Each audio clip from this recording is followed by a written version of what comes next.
Speaker's Corner aboard the Villa Vie Odyssey, hosted by Kit Cassingham. Welcome to Speaker's Corner.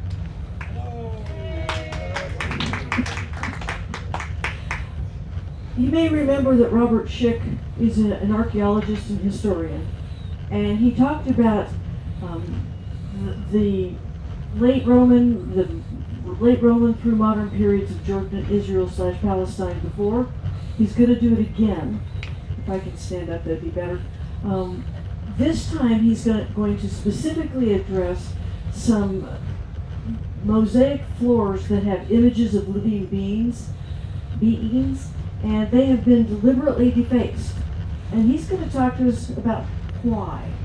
I'm going to be real curious to find out what's going on here, Robert. Yes. So, Robert Schick. Yes.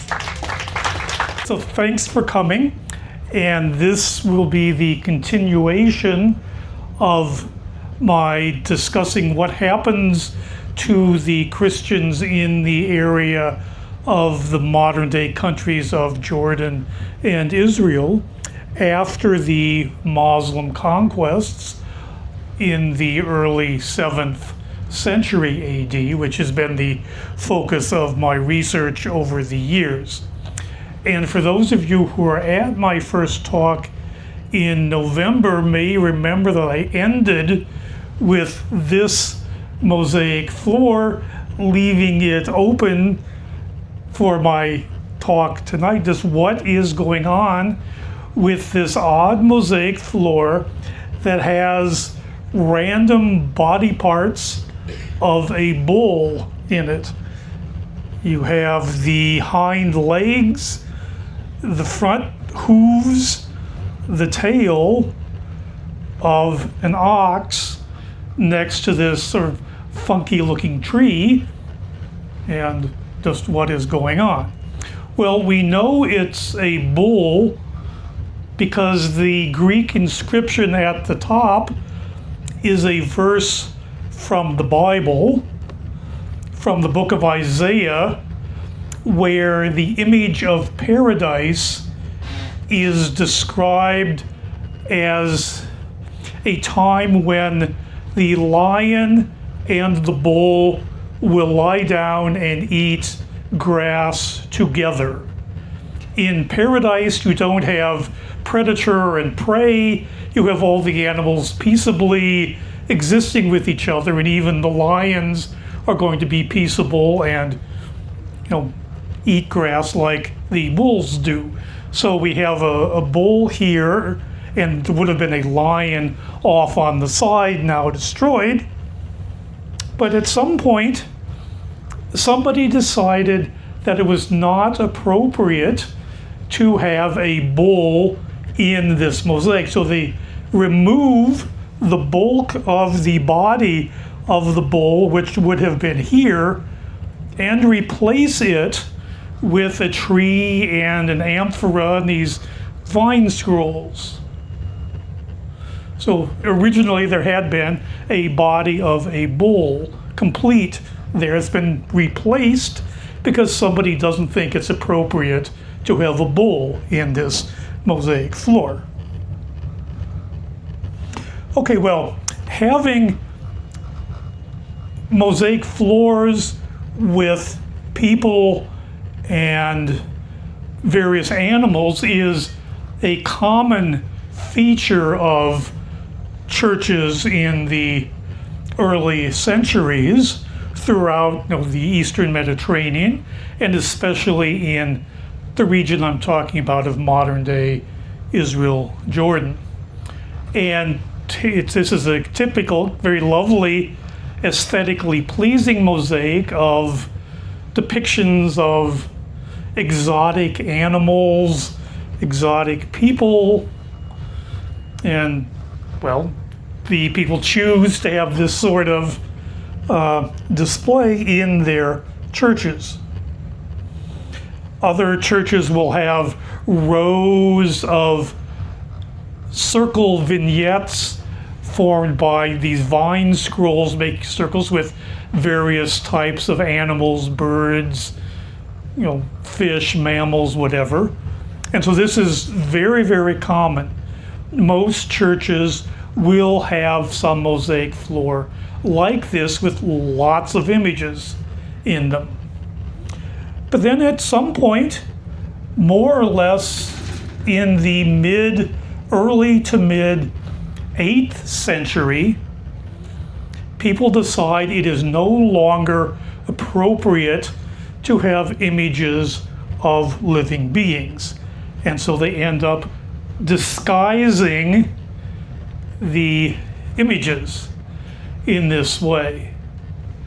Now you can see that originally had been a person holding some sort of water jug on their shoulder, but someone has come along and carefully removed all of the mosaic cubes of that person's body, scrambled them up, and put them back randomly where the body of the person had once been. But you can still tell what had once been there. You can still see the person's hand, the border of the garment, the cloak that the person is wearing, and you can sort of tell where the feet were, where the body had been, and then up to the head. But it's been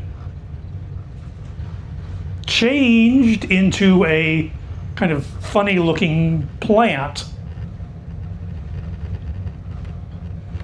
And then you have this kind of, camouflage, disguising, hiding what the image had once been, happening in these dozens and dozens and dozens of churches in the region.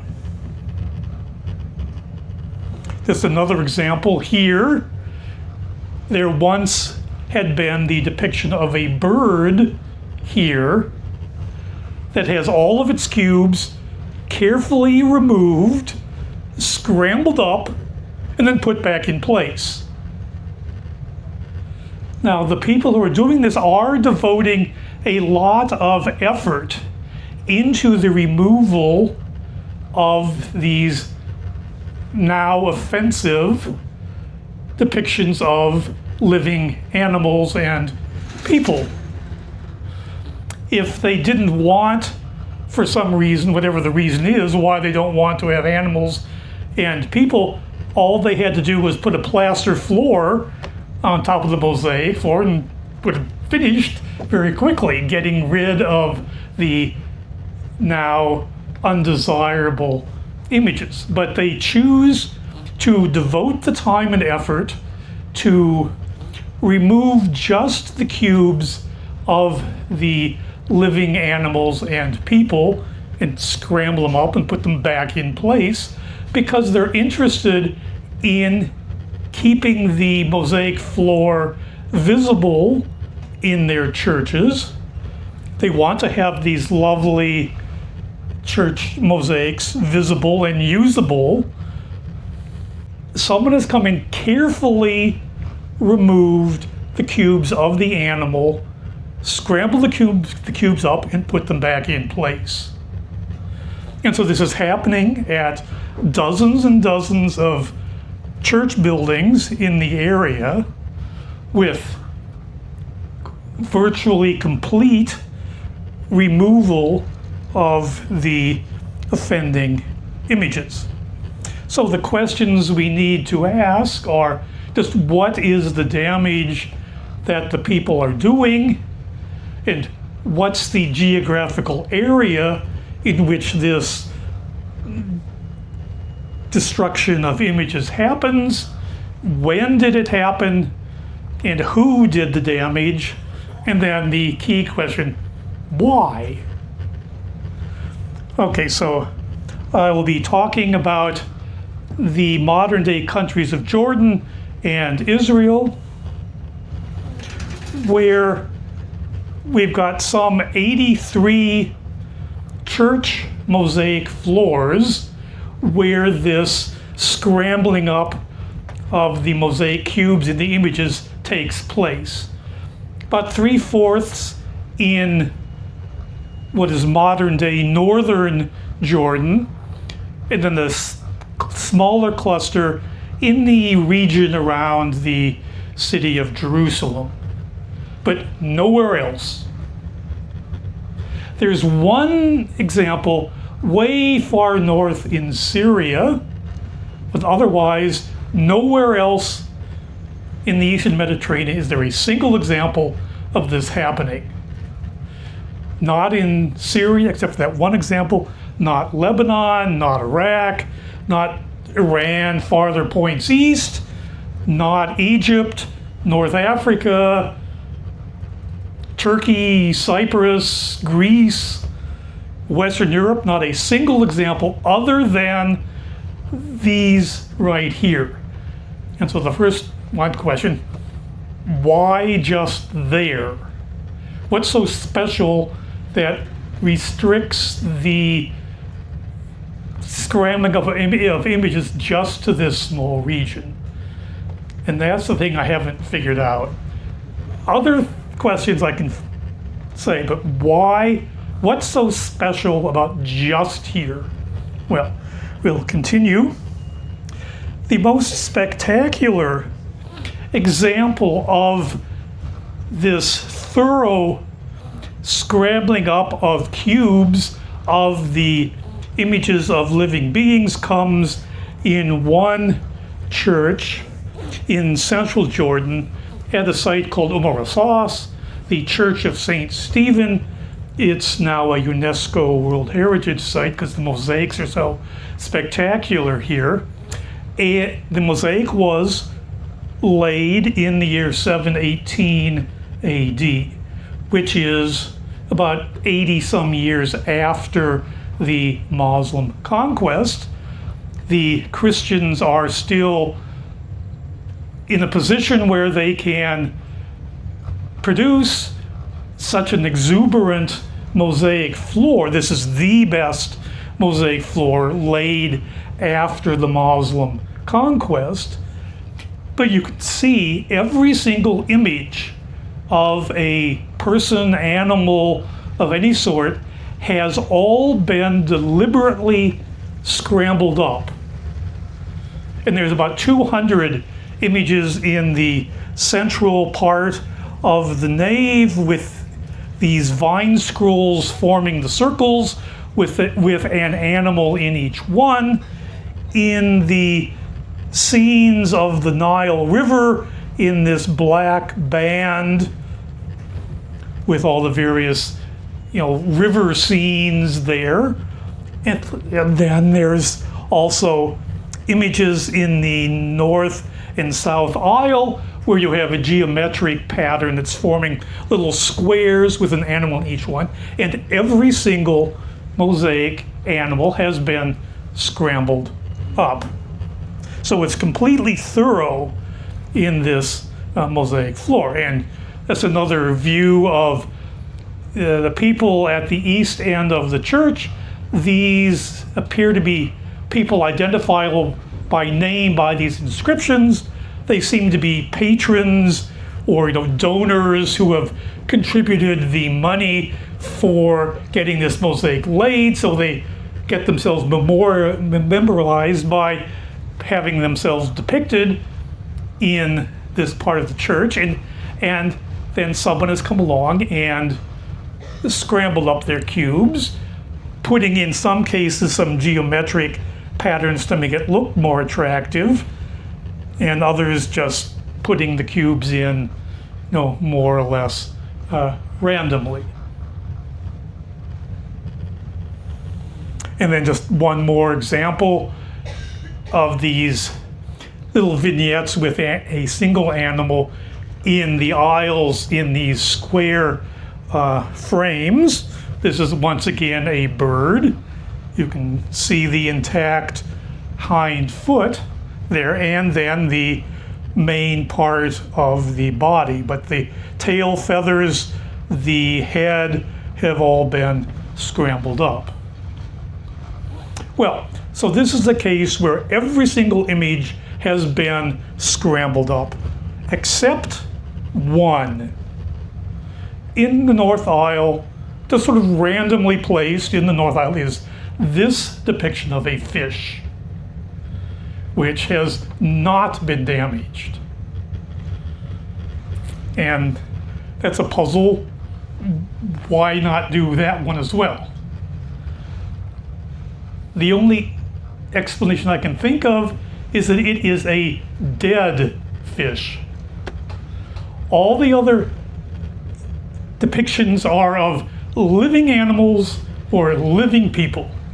But this fish being on a plate, ready to be eaten, is a dead fish.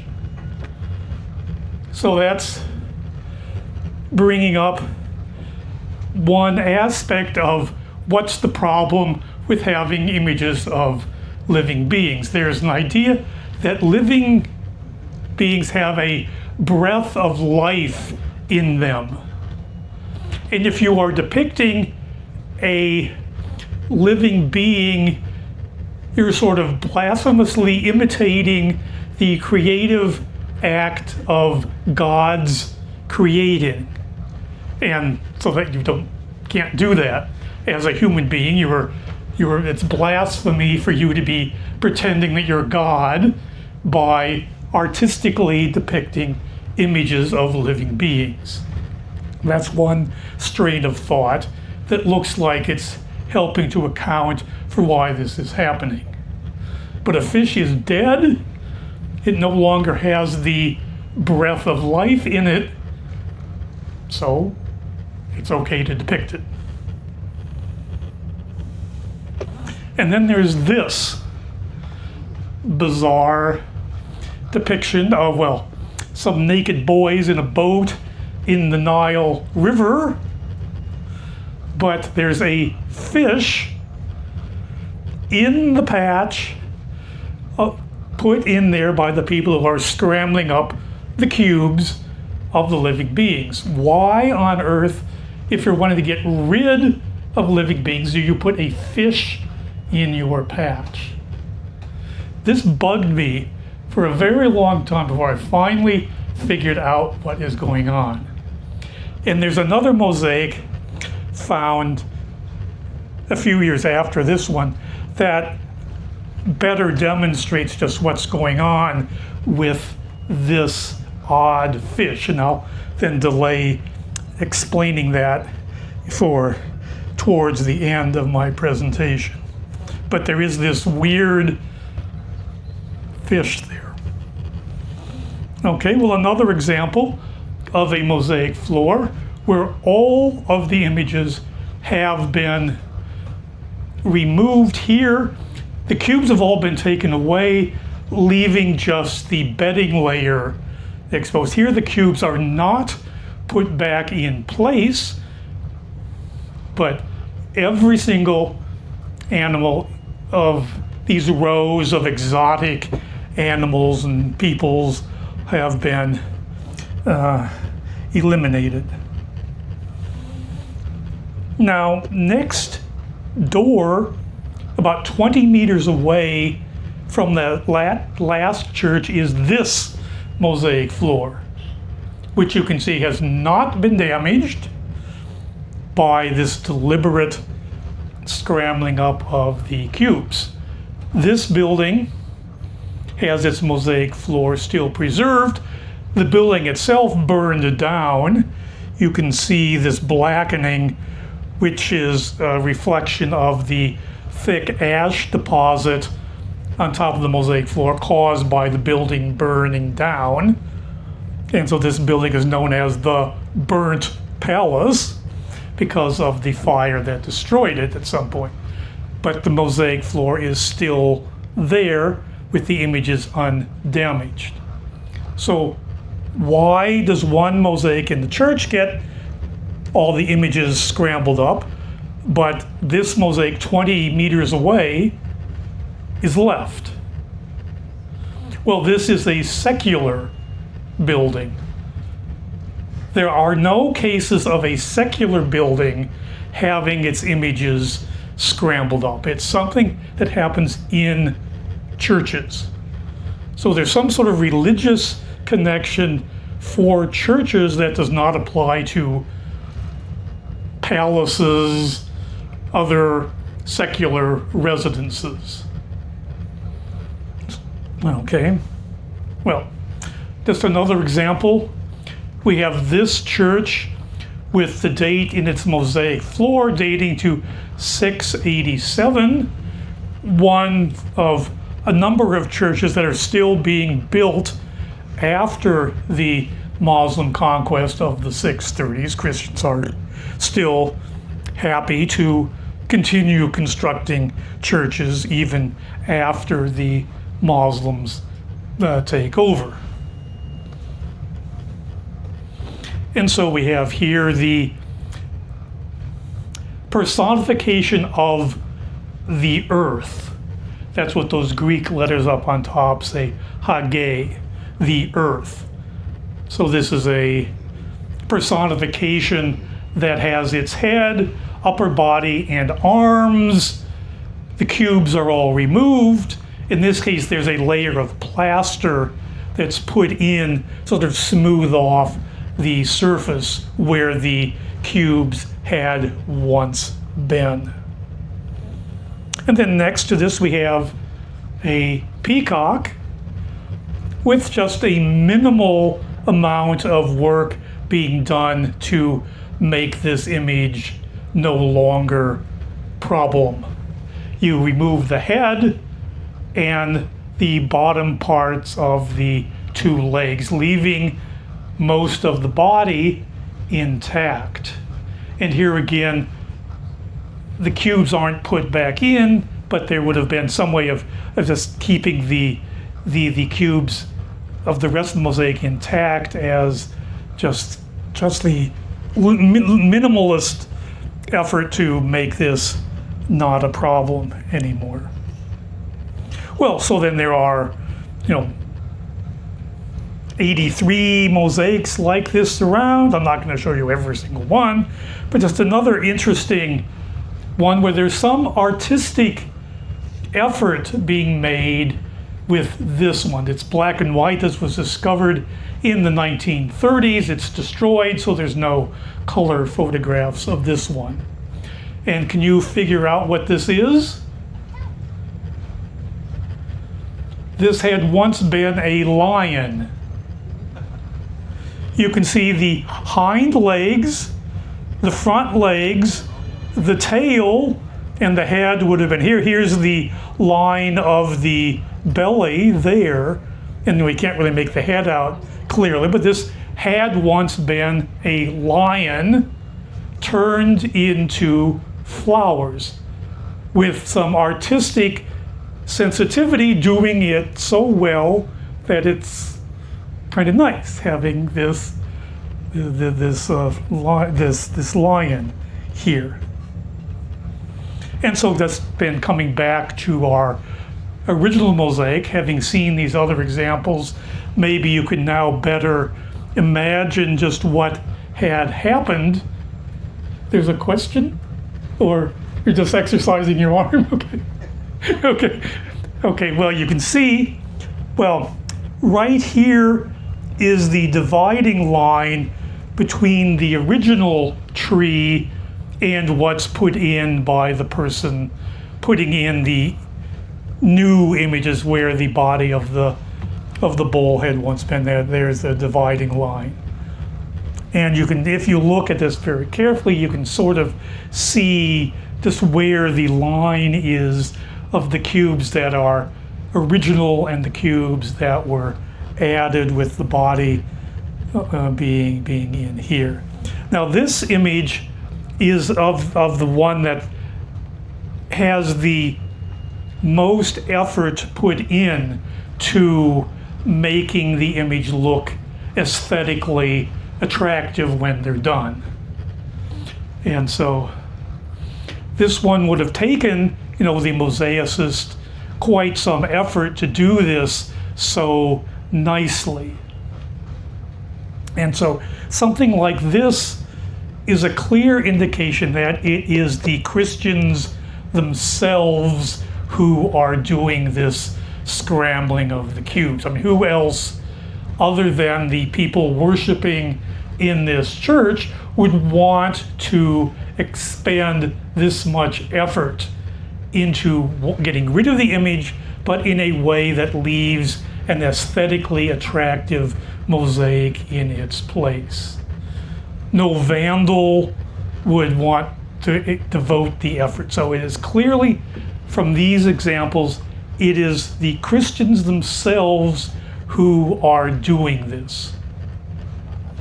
And there's just one final case where the person who's doing the patch puts a cross in, indicating that a Christian is the person doing this work. Okay, now in addition to these mosaic floors, there's also a handful of cases where there are marble panels that will have sheep or some other animal that have been chiseled away here, and then over here you can still see the legs of the animal, but the body has been chiseled away, but you can still sort of tell what had once been there. But so there are a few cases of these marble panels having their animals removed, as well as the more numerous cases of the mosaic floors. Okay, so when did the damage occur? No earlier than the year 720 AD, and no later than 756. So there's a 30-year span in which this scrambling up of the images took place.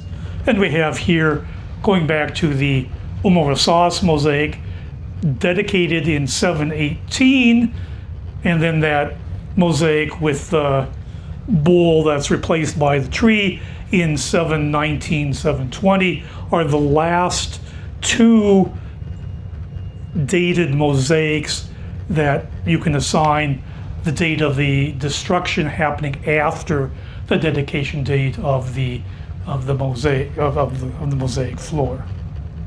Well, at Oumar you have this mosaic with all the images scrambled up in the nave, the side aisles, but there's also a mosaic in the east and where the apse and the altar is, and that mosaic is dated to 756, and it's purely geometric. So every mosaic after this episode of scrambling up the images have purely geometric mosaics. So the Christians permanently changed the style of their mosaics to, in no case ever, having images of living beings anymore. It's always purely geometric until a few years later we no longer have mosaic floors. This mosaic, which again is purely geometric, is the last dated mosaic in the region of modern day Jordan, Israel, 767 AD. And again, it's purely geometric. Well, so what's going on? Well, one idea that comes to mind, is there any connection with what's going on in the Byzantine Empire, in Anatolia, Greece, the Balkans, during the iconoclastic period, when the Christians in the Byzantine Empire decide that it is not acceptable to venerate icons. These are depictions of Christ, the Virgin Mary, the saints, whose images are subject to veneration. That's what an icon has, that original meaning of a sacred image. And in early Christian history, there is a time, the same time that the images are being scrambled up that I've been talking about, we have the iconoclastic period in the Byzantine state. Now, iconoclasm starts in 726 to 730, and for then the next decades, icons are removed, and it's no longer acceptable to be venerating these icons of Christ, the Virgin Mary, or the saints. Until the year 787, when that iconoclastic view is abandoned and people resume venerating icons. Until 814 is the start of a second iconoclastic period that ends in 842 with what's called the triumph of orthodoxy, where the Orthodox Church has come to accept as okay, as well, now a obligatory part of worship is venerating these sacred icons. Well, so is there a similarity with what's going on with these mosaic floors I've shown? Well, the images I've shown are not icons. They're not images subject to veneration. They're on floors that you walk on, and there's no way you can have any sacred image in a floor that you can walk on. So none of those images I've shown you are sacred images. They're ordinary people, the donors of the money to pay for the church mosaic in that one case. Animals, fish, birds, whatever. So there's also then in the iconoclastic period in the Byzantine state, there's no hint that ordinary secular images were ever a problem. It's confined to icons. So it's sort of not really the same thing with removing icons subject to veneration and then scrambling up the cubes in your mosaic floor. So there's some general similarity in getting rid of images, but to try and say one is influencing the other doesn't really work as an internal Christian theological question. There's something different going on with the mosaic floors that I've shown than what's going on in the Byzantine state during the iconoclastic period.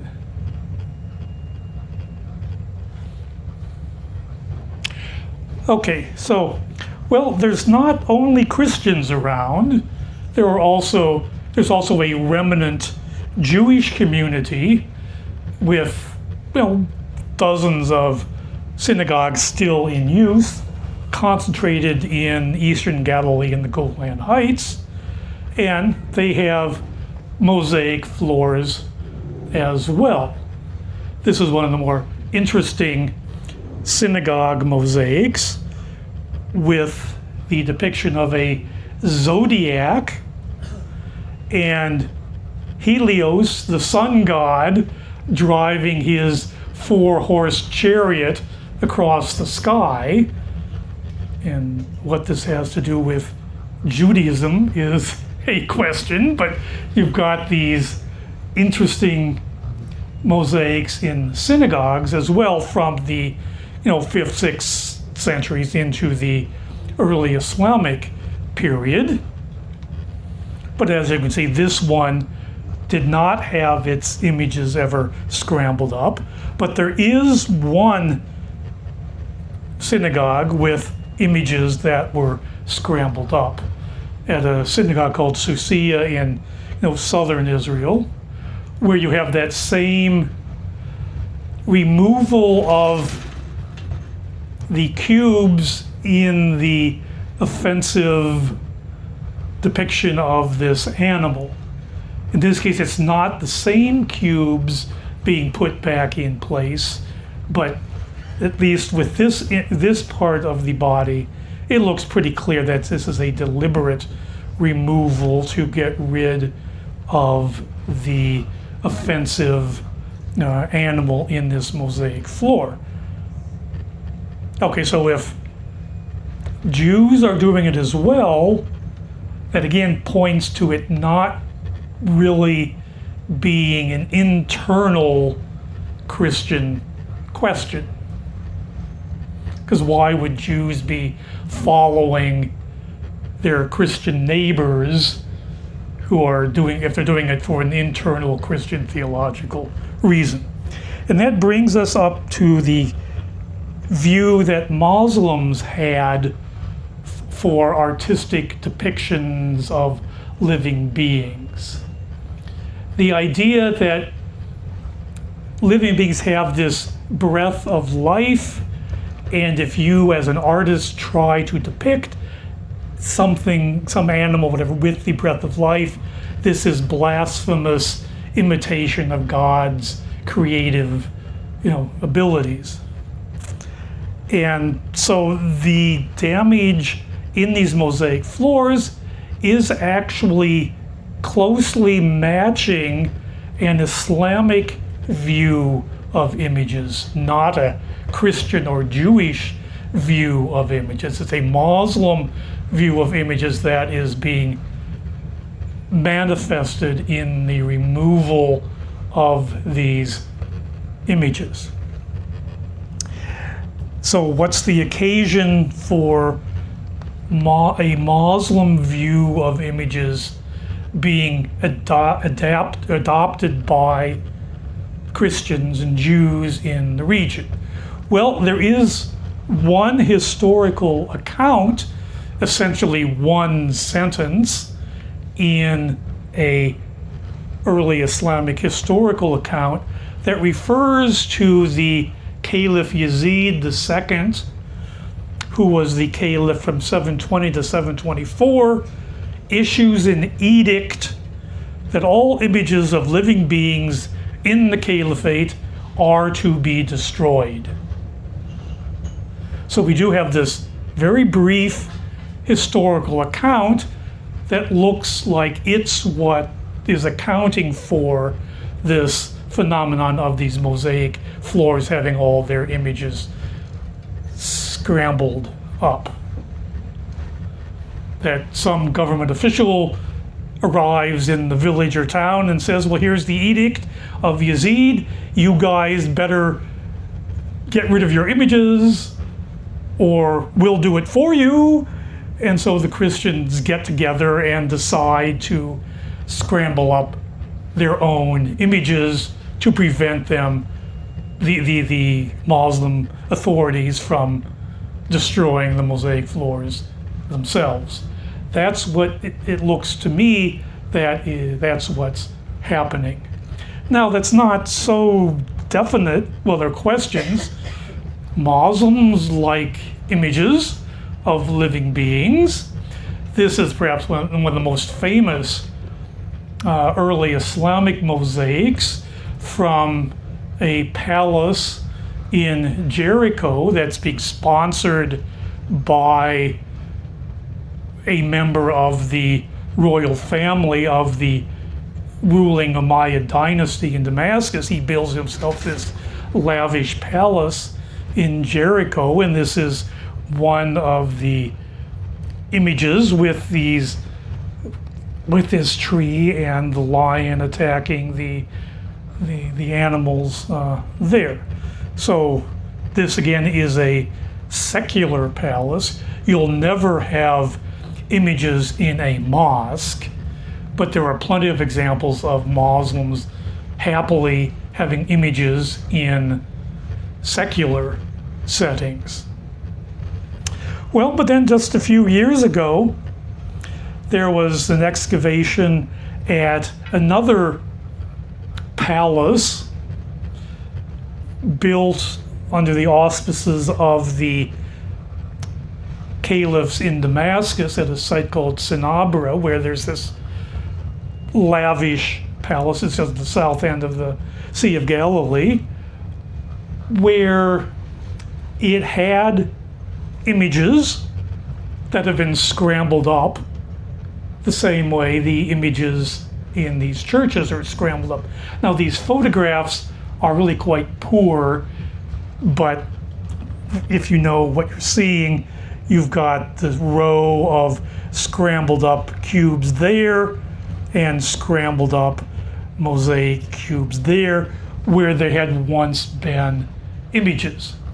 So this is a palace seemingly first built under the auspices of the 5th Caliph Muawiyah in the 60s, 70s, 80s, used by later caliphs. The Caliph Abdul Malik died in this compound in 705, and then Yazid II comes along and issues his edict, and these images that were formerly okay for the earlier caliphs now have to be scrambled up.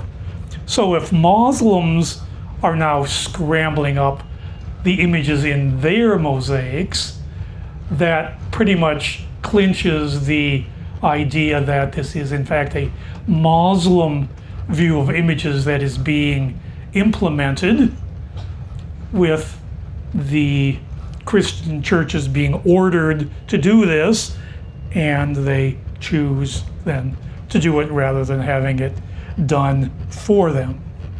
Well, okay, so it's my impression then that this damage is happening very quickly everywhere. It's not spread out over years and decades. It happens all at sort of one moment when Yazid issues his edict, perhaps towards the end of his reign, where the government officials who spread out to spread the news that there's this edict, they only get as far as northern Jordan, Israel, when the caliph dies and the edict is withdrawn.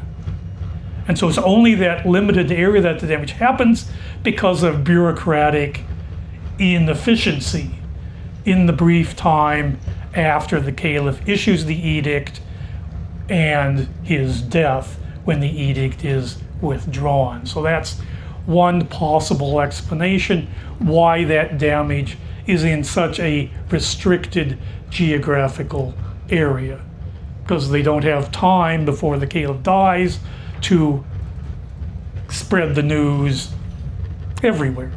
Well, that's speculation, but that's the only reasonable idea I can come up with why it's just these limited number of churches where this happens.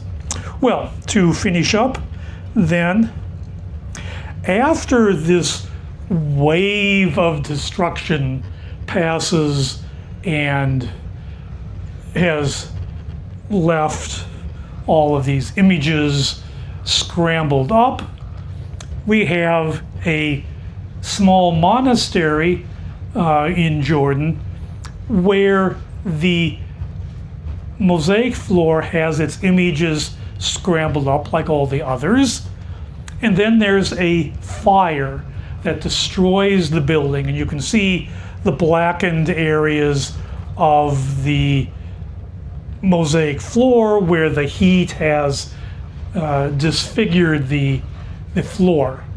And then after that destruction, the church in this monastery is rebuilt in the year 762 as the inscriptions date it. And so I can just show you here another detailed view where you have the typical scrambling up of the images. Here there was an animal with these horns, a snake here, and other images. But the interesting thing here is, now I apologize, there is no better photograph to show you than this, but you will notice here, this area of the mosaic is in a white color that's not been darkened by the fire. The other cubes are either the kind of yellowish color or blackened by the fire. And here we have a different color of cubes that belong to the repair in 762. They're different from the other earlier cubes. And if you look closely here, you will see an intact or full animal, a bird that has all of its body there. Someone is choosing to try to put the animals back. This is a post-destruction attempt to put at least a few animals complete back.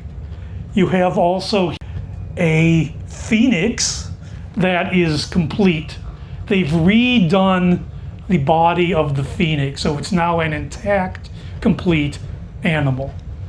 And you have then also an intact, complete animal being recreated in that 762 rebuilding of the church and repair of the mosaic. So the Christians in this case are making at least a small effort to try to return the floor to what it was before the scrambling up in the 720s due to the edict of Yazid. And going back to this, I can understand that fish, again, as a post-scrambling attempt to show defiance or a desire that we really do like images. We're only doing this because of the caliph's edict. And so one person puts in a not so well done fish as a third phase, the post-scrambling phase, to show that they actually do like images. Well, okay, so that's the end of my presentation with trying to account what is happening to the Christians. This is this episode of seemingly it's the caliph's edict that is responsible for making the Christians do the scrambling up of their own mosaics. This is the first time that there's a major action against the Christian communities who have continued to thrive in the decades since the conquest in the 630s. Okay, so thank you for your attention.